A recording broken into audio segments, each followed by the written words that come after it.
So I just finished watching The Immunity Syndrome. Here was a pretty standard episode, and I don't have a whole lot to say about it other than for the fact that it was standard. It followed the basic formula that we've seen in a lot of the Star Trek episodes so far. The Enterprise is going along, they encounter something, they investigate it, they get into trouble, Kirk saves the day. It's a nice formula. I'm not really going to complain about it too much.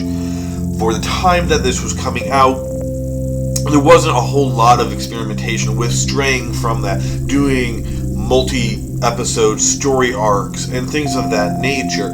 So, sticking to a standard formula worked. And with these characters, it works pretty well. I think that's the strength of the character of Captain Kirk, is regardless of what the situation is, he can overcome it. Whether it's through his strength, or his charisma, or his just general intelligence, the way he can outthink his opponents when he can't physically outmatch them is always great. And it makes people feel good. You know, at the end of the day, Kirk is going to win. Unless watching Star Trek Generations. So, with that, that's what we have here, is the investigation. They come across a space baddie, and in this case, it's a giant space amoeba. Laugh with me on that one, a giant space amoeba. But I'll tell you what, it actually did look pretty cool, and even though I'm watching the updated new versions with the new special effects, I did see old footage of the original, and they didn't do a whole lot of changes. The new one had some more depth to it and some of the coloring, but overall, they didn't do a whole lot. They didn't replace the entire thing, and the old one actually looked pretty cool. Yes, it's dated, definitely, but I liked the design of it, because they weren't going for anything grandiose. It wasn't like they're fighting a space dragon, which would look really hokey. In Amoeba, it works. It's a pretty simple design. So they had to fight this amoeba, and this is where the episode, I think, bounces back and forth between being interesting and just kind of being a drag. The interesting part is the fact that the Enterprise is stuck in it, and no matter what they do, they keep running into more troubles. It's pulling them in, and they try to use their engines to go backwards and just pulls them in tighter. So then Kirk's like, well, let's do the opposite of that, and let's go forward. And we get a lot of the really great Scotty moments where he's, Captain, I can't do it anymore. And we've kind of seen that stuff parodied a lot, and this episode is just drenched in it. Oh my gosh, you could take it and wring this episode out with Scotty. It's that much. But it's fun. We get to see Scott try some new stuff, and we get to see that character in the fun way that he is. I think one of the real gems of this episode is the dilemma between Spock and McCoy.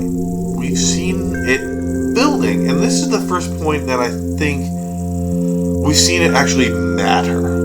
Before, it's been mostly jokes. It's humorous to watch McCoy poke at Spock for being a Vulcan, Spock reiterate with something else. Here we have a serious dilemma.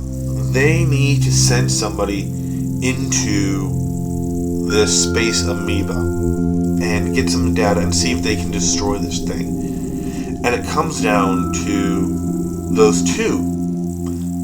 Spock being the science officer and McCoy being the doctor. And here we get to see McCoy step out of his shoes of really being this humble doctor with homespun wisdom, because he's got that I'm just a country doctor thing. You're on a friggin' spaceship, dude. You're no longer just a country doctor. But he still keeps that in his heart, and that's wonderful. But here we have the dilemma between who do we send. And I like that. That added depth to this episode where it could have just been normal space exploration. But now, one of these two has to go in there, and it's almost certain death. As a viewer, we know they're not going to die. But story-wise, really great, because this amoeba has already killed one entire ship of Vulcans. And so Spock maybe has a little bit of emotional tie to it, but he would never admit that, which is a nice point. So who do we send? Spock or McCoy? And Kirk's reaction is wonderful. Does he he send his medical officer or his science officer? Both will do the job. But more importantly, which one of his friends does he send to die? So that's all I really have to say about this episode. They played it safe for the most part, but we did get to see some nice character development.